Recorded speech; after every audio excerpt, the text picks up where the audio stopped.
Hello കൂട്ടുകാരെ, ഞാനൊരു പുതിയ വീഡിയോ ആയിട്ട് വന്നിട്ടുണ്ട് കേട്ടോ. അപ്പോൾ ഈ എൻ്റെ വീഡിയോ കണ്ടിട്ട് ഇഷ്ടപ്പെടുകയാണെങ്കിൽ പ്ലീസ് എൻ്റെ ചാനലൊന്ന് സബ്സ്ക്രൈബ് ചെയ്യുക, ലൈക്ക് ചെയ്യുക, കമൻറ്റ് ചെയ്യുക. എൻ്റെ വീഡിയോസ് ഇഷ്ടപ്പെടുകയാണെങ്കിൽ എൻ്റെ ചെറിയൊരു ചാനലാണ്, നിങ്ങൾ സപ്പോർട്ട് ഉണ്ടെങ്കിൽ മാത്രമേ എനിക്ക് മുന്നോട്ട് പോകാൻ വേണ്ടി പറ്റുള്ളൂ. അപ്പോൾ ചാനൽ കാണുന്ന വീഡിയോസ് കണ്ടിട്ട് ഇഷ്ടപ്പെടുകയാണെങ്കിൽ പ്ലീസ് ഒന്ന് സബ്സ്ക്രൈബ് ചെയ്യുക കേട്ടോ. അതുപോലെ തന്നെ നിങ്ങൾ കമൻസൊക്കെ രേഖപ്പെടുത്തുക. അപ്പോൾ നമ്മൾ ഇന്ന് അപ്പുക്കുട്ടൻ്റെ എൻ്റെ മോൻ്റെ പിറന്നാളായതുകൊണ്ട് August 16 കേട്ടോ അപ്പുക്കുട്ടൻ്റെ ഡേറ്റ് ഓഫ് ബർത്ത്. അപ്പോൾ നമ്മൾ ഇന്നൊരു അമ്പലത്തിൽ പോകാമെന്ന് ഓർത്തു. കണ്ണൻ്റെ അമ്പലം, ഗുണ്ടൽപേട്ടയുള്ള ഒരു കാട്ടിൻ്റെ ഉള്ളിലുള്ള ഒരു കൃഷ്ണക്ഷേത്രം ഉണ്ട് കേട്ടോ. അപ്പോൾ ഇന്ന് ജന്മാഷ്ടമി ദിനം കൂടി ആയതുകൊണ്ട് നമ്മൾ കൃഷ്ണൻ്റെ അമ്പലത്തിലേക്ക് പോകാമെന്ന് ഓർത്തു. അപ്പോൾ പോകുന്ന വഴി കാണാൻ നല്ല രസമായിട്ടാണ് കാണാനായിട്ട്. അപ്പോൾ ആ വീഡിയോസൊക്കെ വ്യൂസൊക്കെ നിങ്ങളെല്ലാം ഒന്ന് കാണിച്ചു തരാമെന്ന് ഓർത്തു. അപ്പോൾ നമ്മളിതാ ഇങ്ങനെ ഗുണ്ടൽപേട്ട എത്താനായി കേട്ടോ. അപ്പോൾ രണ്ട് സൈഡും നല്ല മരങ്ങളെല്ലാം ഇങ്ങനെ നിൽക്കുന്നത്, നല്ല തളിർത്ത് ഇങ്ങനെ നിൽക്കുന്നുണ്ട്. മഴക്കാലമല്ലേ ഇപ്പോൾ. അപ്പോൾ അല്ലെങ്കിൽ നല്ല ഉണങ്ങിയിട്ടാണ് മരങ്ങളെല്ലാം പച്ചപ്പില്ലാണ്ട് കാണാൻ പറ്റുന്നത്. ഇപ്പോൾ നല്ല മഴ സമയമായതുകൊണ്ട് നല്ല എല്ലാ ചെടികളെല്ലാം ഇങ്ങനെ നല്ല അടിപൊളിയായിട്ട് ഇങ്ങനെ നിൽക്കുന്നുണ്ട് കേട്ടോ. നമ്മൾ ഗുണ്ടൽപേട്ട എത്തിക്കഴിയുമ്പോൾ ഇതാ അവിടെ സൂര്യകാന്തി, ഇപ്പോൾ നമ്മൾ സീസണാണല്ലോ. അപ്പോൾ July May June July August സമയങ്ങളിലൊക്കെ നമ്മൾ ഈ ഓണം സമയം എത്താനാകുമ്പോഴത്തേനും അവിടെ ചെണ്ടുമല്ലിയും അതുപോലെ സൂര്യകാന്തിയും ഈ ചെണ്ടുമല്ലി മല്ലികപ്പൂ ഉണ്ടല്ലോ, അത് കൃഷിയാണ് കേട്ടോ അവിടെ. കാണാനായിട്ട് ഏക്കർ കണക്കിന് അവർ കൃഷി എടുത്തിട്ട് അങ്ങനെ അത് കാണാനായിട്ട് എന്തൊരു ആളുകളാണെന്നറിയാം. അവിടെ കാണാൻ നല്ല ഭംഗിയായിട്ടാണ് കാണാനായിട്ട്, അടിപൊളിയാണ്. നിങ്ങൾ മൈസൂരൊക്കെ വരുന്ന ആൾക്കാരുണ്ടെങ്കിൽ ഈ വഴി വന്ന് ഈ സൂര്യകാന്തിയും അതുപോലെ തന്നെ ഈ മല്ലികപ്പൂവൊക്കെ ഒന്ന് കണ്ടു കഴിയുമ്പോൾ നമ്മളെ മനസ്സിനറിയാത്തൊരു സന്തോഷമാണ് കേട്ടോ. ആ പൂക്കളൊക്കെ കണ്ടൊന്ന് ഇങ്ങനെ നിൽക്കുമ്പോഴത്തേനും. അപ്പോൾ നമ്മൾ അമ്പലത്തിലേക്ക് പോകാൻ വേണ്ടിയിട്ട് പകുതി വരെ ഉള്ളൂ കേട്ടോ, കാറ് പോകാനുള്ളൂ. അത് കഴിഞ്ഞ് നമ്മൾ അവിടുന്ന് KSRTC, അവർ കർണാടക സ്റ്റേറ്റ് ആയല്ലേ, അപ്പോൾ കർണാടകേൻ്റെ KSRTC ബസ്സിലാണ് നമ്മൾ സർവീസ് ഉള്ളൂ കേട്ടോ. ഹിൽസ് ഏരിയ ആയതുകൊണ്ട് പൊല്യൂഷൻ പ്രോബ്ലംസ് ഒക്കെ ആയതുകൊണ്ട് പിന്നെ അതുകൊണ്ട് നമ്മളിപ്പോൾ ഞങ്ങളൊരു 10 വർഷം മുമ്പ് ഒന്ന് പോയിട്ടുണ്ടായിരുന്നു. അപ്പോൾ നമ്മൾ കാറും കൊണ്ടാണ് പോയത്. പക്ഷേ കുറച്ച് റിസ്ക് എടുത്താണ് മേലെ കയറി, ഹിൽസ് ആയതുകൊണ്ട് കുറേ ആക്സിഡൻ്റൊക്കെ നടക്കുന്നതായതുകൊണ്ട് അതുകൊണ്ട് ഇപ്പോൾ അവർ പിന്നെ കാറൊന്നും അലൗഡ് അല്ല. ഇപ്പോൾ KSRTC സർവീസ് ഉണ്ട്, അവിടുന്ന് 70 രൂപ പോയിൻ്റ് അപ്പ് ആൻഡ് ഡൗണ്.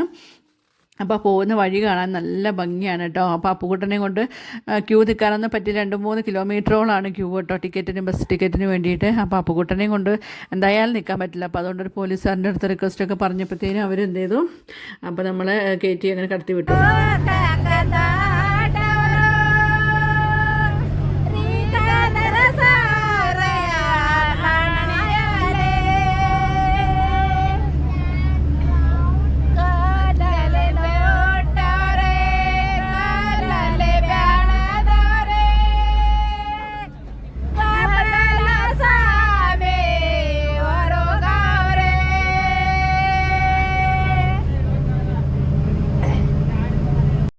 ഇത് കണ്ട നമ്മൾ ബസ്സിൽ കയറിയപ്പോൾ തന്നെ 2 ചേച്ചിമാർ ഇരുന്ന് ഭയങ്കര പാട്ടാണ് കേട്ടോ. അത് കർണാടകയിലുള്ള ആ ഒരു ഭാഷയിലുള്ള പാട്ടാണ്, പക്ഷേ ഭക്തിപ്പാട്ടാണെന്ന് തോന്നുന്നു. കൃഷ്ണൻ എന്നൊക്കെ പറഞ്ഞ പോലെ തോന്നിയപ്പോൾ ഞങ്ങൾക്ക് വിചാരിച്ചു നല്ല ഭക്തിപ്പാട്ട്, നല്ല ട്യൂണിലാണ് അവർ പാടുന്നത് കേട്ടോ. അപ്പോൾ നമ്മൾ വീഡിയോ കൂടെ എടുത്തു കഴിഞ്ഞപ്പോൾ അവർക്ക് ഭയങ്കര ഹാപ്പിയായി.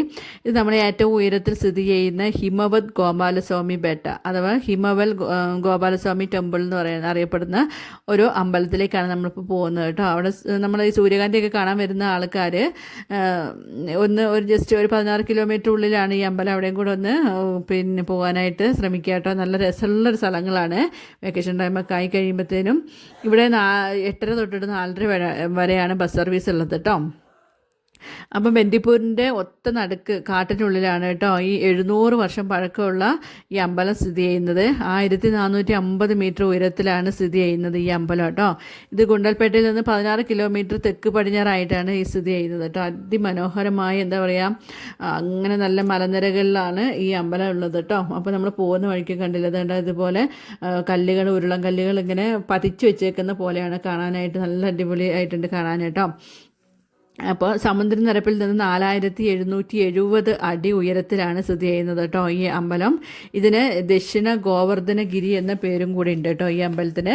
ഇവിടെ വന്നിട്ട് എന്താണെന്ന് വെച്ചാൽ അഗസ്ത്യ മുനി ഇവിടെ തപസ് അനുഷ്ഠിച്ചിട്ടുണ്ടായിരുന്നു എന്ന് പണ്ട്. എന്നിട്ട് ആ തപസ്സിൻ്റെ ഫലമായിട്ടാണ് വിഷ്ണു ഭഗവാൻ പ്രത്യക്ഷപ്പെട്ടിട്ട് പിന്നെ മലമുകളിൽ വസിക്കാമെന്ന് ഉറപ്പ് കൊടുക്കുകയും ചെയ്തു കേട്ടോ. അപ്പോൾ അങ്ങനെയാണ് അവിടെ വിഷ്ണു അമ്പലം ഉണ്ടായതെന്നൊക്കെയാണ്, അവിടെ കൃഷ്ണൻ്റെ അമ്പലം ഉണ്ടായതെന്നൊക്കെയാണ് അവിടെ ഐതിഹ്യം കേട്ടോ. AD 1315 ഗോസാല രാജ ബല്ലയാണ് കേട്ടോ ഈ ക്ഷേത്രം പണി കഴിപ്പിച്ചത്. പിന്നീട് വന്ന വേടയാർ രാജവംശമാണ് ഈ ക്ഷേത്രത്തിനെ പരിപാലിച്ച് കൊണ്ടുപോകുന്നത്. ദ്രാവിഡ വാസ്തുവിദ്യ ശൈലിയിൽ നിർമ്മിച്ചതാണ് കേട്ടോ. കരിങ്കല്ലിൽ കെട്ടി നിർമ്മിച്ചിട്ടുള്ള അമ്പലം.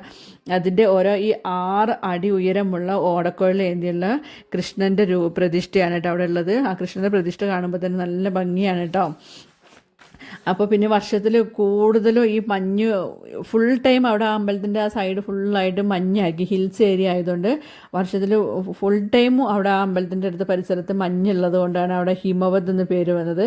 ബേട്ട എന്ന് പറഞ്ഞാൽ മല പർവ്വതം എന്നൊക്കെയാണ് പേര് കേട്ടോ. അപ്പോൾ ഇങ്ങനെയാണ് ഹിമവത് ഗോപാലസ്വാമി ബേട്ട എന്ന് പേര് വന്നതെന്നാണ്. പക്ഷെ അവിടെ ഏത് സമയവും നല്ല മഞ്ഞും മഴയൊക്കെ ആയിട്ട് നമ്മൾ മെയ് മാസത്തിൽ പോയാലും ഈ കാലാവസ്ഥ തന്നെയാണ്. ഉച്ചയ്ക്ക് അവിടെ അന്നദാനമൊക്കെ ഉണ്ട് കേട്ടോ. 1 മണിക്കൊക്കെ അവിടെ ഇന്ന് സ്പെഷ്യലായിട്ടുള്ള ജന്മാഷ്ടമി നാളായതുകൊണ്ട് അവിടെ ചോറും അതുപോലെ 2-3 കൂട്ടം പായസവും കറികളൊക്കെ ഉണ്ട് കേട്ടോ. അപ്പോൾ അത് അമ്മക്കുട്ടി അപ്പുറത്ത് നിന്ന് കഴിക്കുന്നുണ്ട്, അമ്മയച്ഛനൊക്കെ ഉണ്ട്, ചേട്ടായും കഴിക്കുന്നുണ്ട്. ഞാൻ അപ്പുക്കുട്ടനെ കുറച്ച് കഴിച്ചു. അപ്പുക്കുട്ടനാണെങ്കിൽ മധുരം ആയതുകൊണ്ട് അവനങ്ങോട്ട് കഴിക്കാനായിട്ട് പറ്റിയിട്ടില്ല. എന്നാലും ഒരു ഇച്ചിരി അവനും കൊടുത്ത് കഴിക്കാനായിട്ട്. എന്നിട്ട് നമ്മൾ ഈ അമ്പലത്തിൻ്റെ ഉള്ളിലേക്ക് കയറി പോകുമ്പോണ്ടല്ലോ, നമ്മളെ കുഞ്ഞ് വിഗ്രഹം ഉണ്ടല്ലോ കൃഷ്ണൻ്റെ, ആ വിഗ്രഹം നമ്മളെ കയ്യിലേക്ക് തരും കേട്ടോ.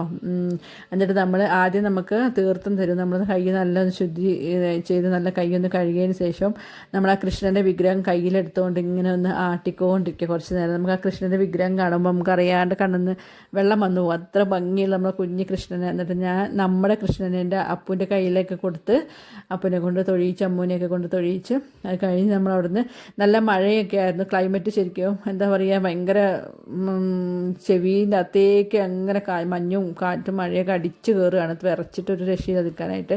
അപ്പോൾ നമ്മൾ വേഗം പോയി തൊഴുത് അന്നദാനം കഴിച്ചിട്ട് നമ്മൾ തിരിച്ച് വരുന്ന വഴിക്ക് നമ്മളിതാ മല്ലികത്തോട്ടത്തിലൊക്കെ ഒന്ന് കയറി ഒക്കെ ഒന്ന് ഫോട്ടോ ഒക്കെ ഒന്ന് എടുക്കാൻ നേർത്തു. മല്ലിക പൂ വിരിഞ്ഞൊക്കെ കണ്ടു കഴിഞ്ഞാൽ പിന്നെ അവിടെ നിന്ന് വരാനായിട്ട് തോന്നിയില്ല, അവിടെ തന്നെ ഇരിക്കാൻ തോന്നും. പക്ഷേ കുറേ ടൂറിസ്റ്റ് ആളുകളും ഉണ്ട് കേട്ടോ കാണാനായിട്ട്. അപ്പോൾ അപ്പുക്കുട്ടനെ നമ്മൾ ആ പൂവിൻ്റെ അടുത്തേക്ക് കൊണ്ടുപോയില്ല. ചെറുതായിട്ട് ചാറ്റൽ മഴയുണ്ട്, അവന് വയ്യാത്തതുകൊണ്ട് ചിലപ്പോൾ വല്ല പനിയൊക്കെ പിടിച്ചാലോ എന്ന് ഓർത്തിട്ട് ഞങ്ങളൊന്ന് പോയി കാണാൻ ഓർത്തിട്ട് പെട്ടെന്ന് ഞാനും മോളുട്ടിയും കൂടെ പോയി അത് കുറച്ച് ഫോട്ടോസൊക്കെ എടുത്തു കേട്ടോ. അപ്പോൾ അപ്പുക്കുട്ടനെ അവിടെ നിന്ന് ഇങ്ങനെ നോക്കുന്നുണ്ട്. കഴിഞ്ഞ പ്രാവശ്യം പോയപ്പോൾ അപ്പുക്കുട്ടനെയൊക്കെ കൊണ്ട് എല്ലാ സ്ഥലത്തു കൂടെ പോയതായിരുന്നു. പ്രാവശ്യം മഴച്ചാറ്റിലുണ്ട്, നല്ല മഴച്ചാറ്റിലുള്ളതുകൊണ്ട് അവന് കൊണ്ടുപോകാൻ പറ്റിയില്ല. അത് കഴിഞ്ഞിട്ട് നമ്മളിതാ അത് കഴിഞ്ഞ എന്താണെന്ന് വെച്ചാൽ പ്രതീക്ഷിക്കാണ്ട് ഒരു പോക്കായിരുന്നു കേട്ടോ. അപ്പൂൻ്റെ പിറന്നാൾ നമ്മൾ മുൻകൂട്ടി നമ്മളത് ഡിസൈഡ് ചെയ്തിട്ടൊന്നുമില്ലായിരുന്നു. അപ്പോൾ എന്തായാലും ഇവിടെ ആ ഒരു പ്രാവശ്യം എങ്ങാണ്ട് പോയിട്ടുള്ളൂ. അപ്പോൾ ചെറുതായപ്പോൾ പോയതാണ്. അപ്പോൾ പിന്നെ ഒന്നും കൂടെ പോയിട്ട് വരാമെന്ന് ഓർത്തിട്ട്.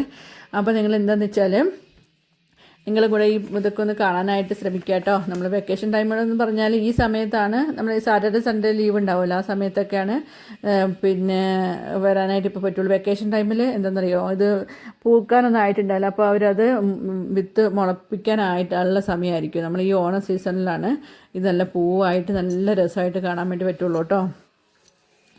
ഈ അമ്പലം എന്ന് പറഞ്ഞാൽ ഈ അമ്പലം വന്നിട്ട് ഈ ചോള രാജാക്കന്മാർ നിർമ്മിച്ച പിന്നെ അമ്പലമാണെന്നാണ് കേട്ടോ. പക്ഷേ ഇതുപോലെ കുറേ ഐതിഹ്യങ്ങളൊക്കെ ഉണ്ട് അമ്പലത്തിൽ.